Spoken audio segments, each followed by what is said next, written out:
क्रिया योग ध्यान हमें विजयी बनाता है, कॉन्करर बनाता है, कॉन्करर ऑफ द वर्ल्ड। और यहाँ तक कहा जाता है कि भगवान भक्त के बस में हो जाते हैं, भक्त से भगवान हार जाते हैं।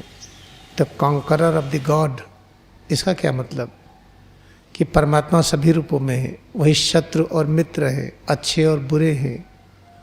हम सबको एक साथ प्रेम करें और हमारे प्रेम करने में कोई अंतर न हो। लेकिन प्रेम कैसे करेंगे? फिर कृपाचार्य हमें उल्टा सिखा देंगे, आदत हमें उल्टा सिखा देगी। इसलिए क्रिया योग ध्यान से ही प्रेम करने की क्रिया आती है। तो याद रखिए, आदत अपने अंदर जो विद्यमान है ये महाभारत के द्रोणाचार्य हैं। अपने अंदर एक चीज़ और है जिसे कहते गर्व है। गर्व है कि हम संगम के किनारे के हैं जहाँ त्रिवेणी रहती है। इसको कहते प्राइड। ये बहुत खतरनाक है।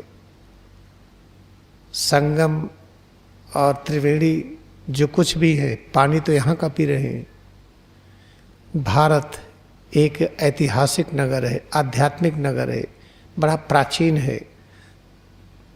ठीक है, भारत के बगल जो पाकिस्तान है या जो तिब्बत है या जो चीन है, वो भी तभी का है जब भारत बना था। भारत की पृथ्वी जब से है, पूरे देश तभी से हैं, कोई देश बाद में नहीं आए हैं।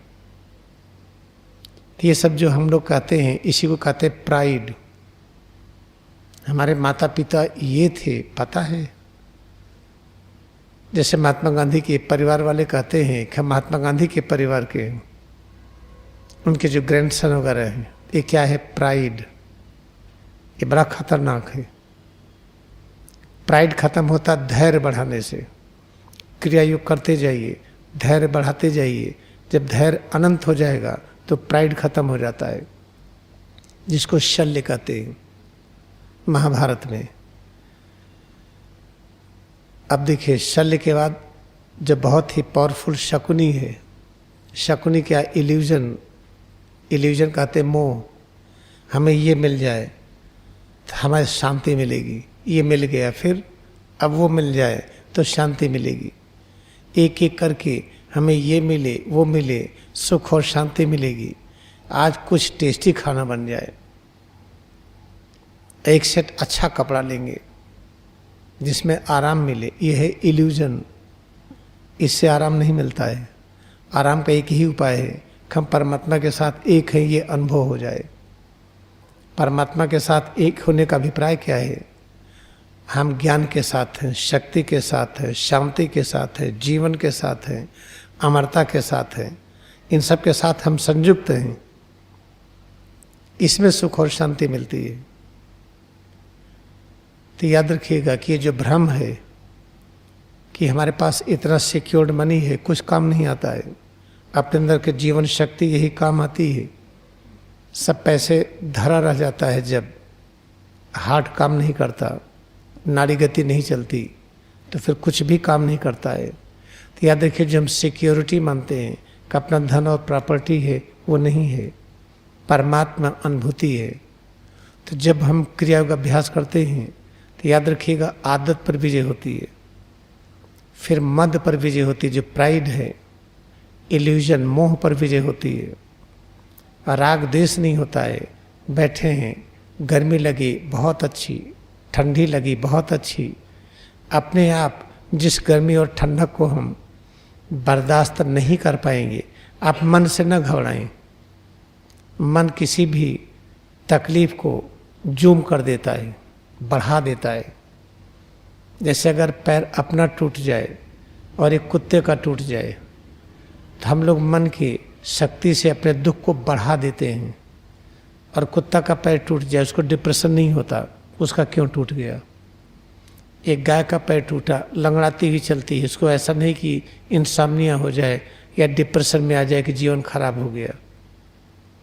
और जब हम लोगों को तकलीफ होती है तब मन की शक्ति से उसका विस्तार कर देते हैं।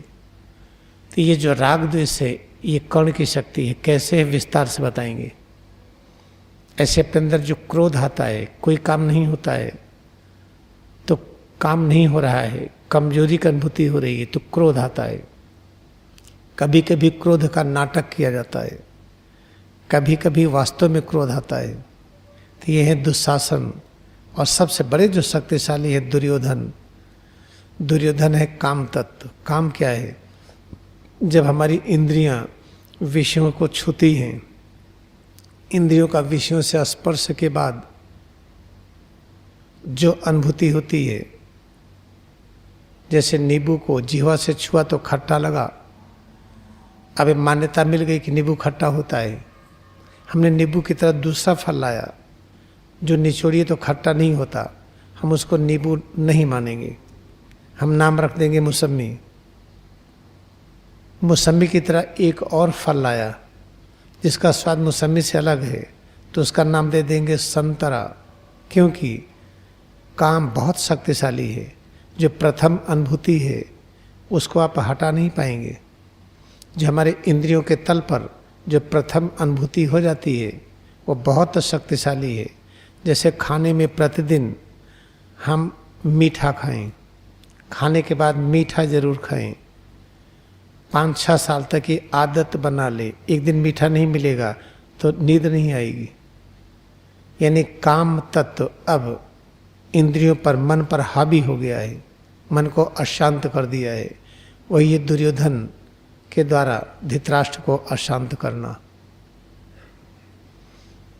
इस तरह से देखिए क्रिया युग में होता क्या है कि जितनी चीज़ों को मैंने बताया कि द्रोणाचार, अपने अंदर का संस्कार, आदत, मद, प्राइड, शल्य, शकुनी, मोह, कर्ण, राग द्वेष, क्रोध, दुशासन, काम, दुर्योधन, ये सब रूपांतरित हो जाते हैं।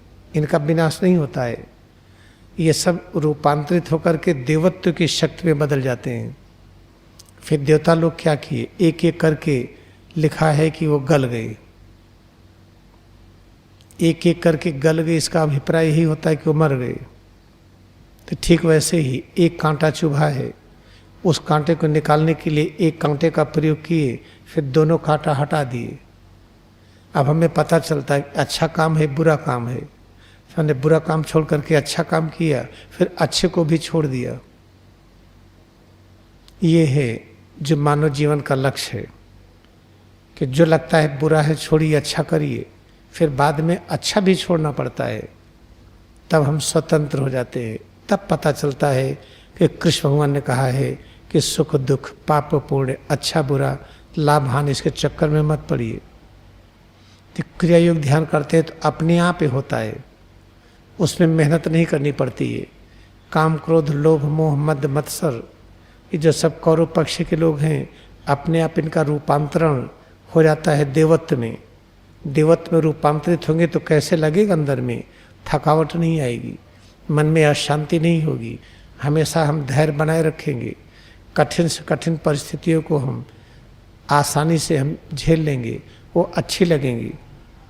और इतनी शक्ति रहेगी कि कभी हार नहीं लगेगा, इतना धैर्य होगा, कभी हिम्मत नहीं हारेंगे, और प्रतिपल लगेगा भगवान साथ है। तो ये है अपनी इतनी शक्तियाँ रूपांतरित हो जाती हैं। यही है क्रिया योग का अभ्यास।